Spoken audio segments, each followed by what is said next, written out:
Lahat ng gusto ko ay susundin mo. 1, 2, 3.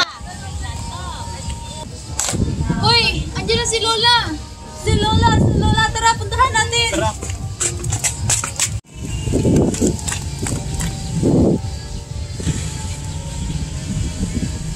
Alam ko na kung ano yung pininta nyo dito.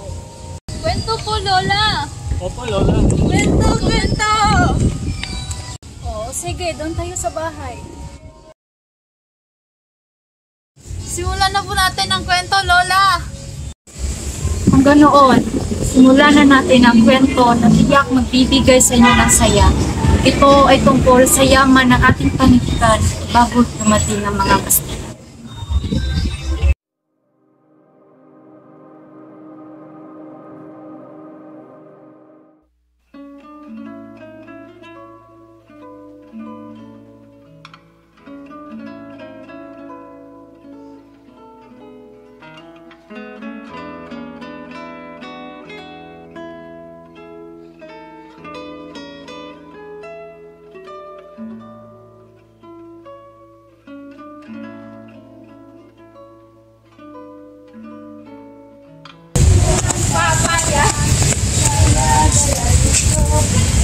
Tignan ang bukas, pagdating sa dugo, napalihan ka, mapunta palaran, bukan at lagi ka.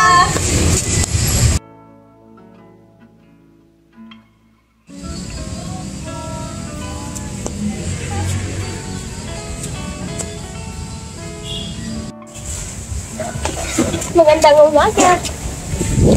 Walang mahirap na gawa kung mayroong tiga. Ang kaginawaan ay wala sa kasiyahan at wala rin sa kasaganahan. Kay ganda ng mga mensaheng nais pahiwating ninyong mga kasabihan. Ginoo, bini-bini, paalam.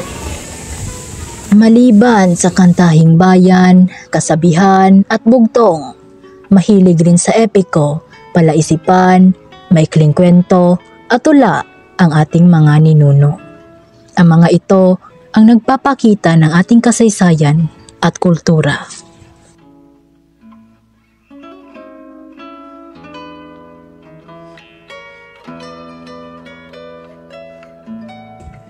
Hindi ito maaari. Ang mga yon ay likha ng mga dyablo. Magiging sagaba lamang ito sa pagpalaganap ng pananampalatayang Katoliko.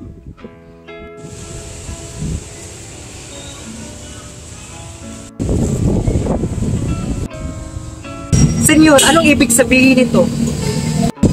Nararapat lamang punitin ang lahat ng mga talang pampanitikan.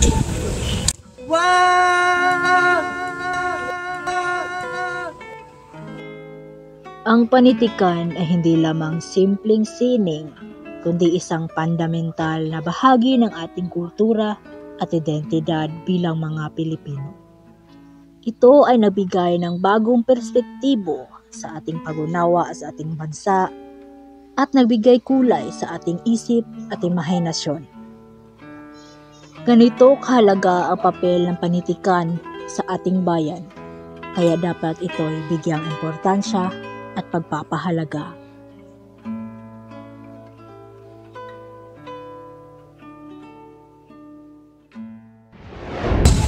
Lola Amparo, bakit iba ang ating baybayin noon?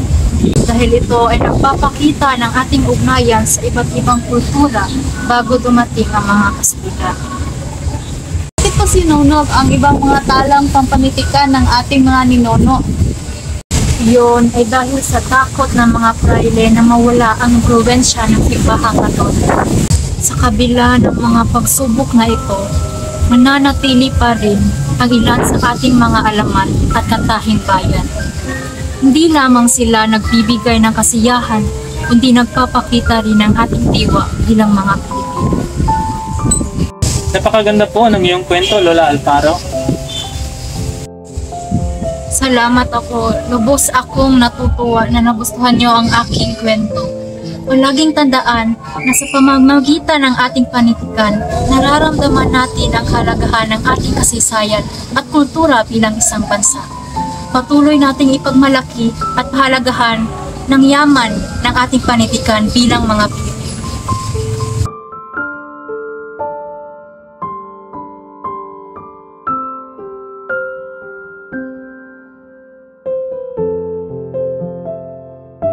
Kahit anuman ang hatid ng panahon sa atin ngayon, naway hindi natin malilimutan ang ating pinagmulan bilang mga Pilipino.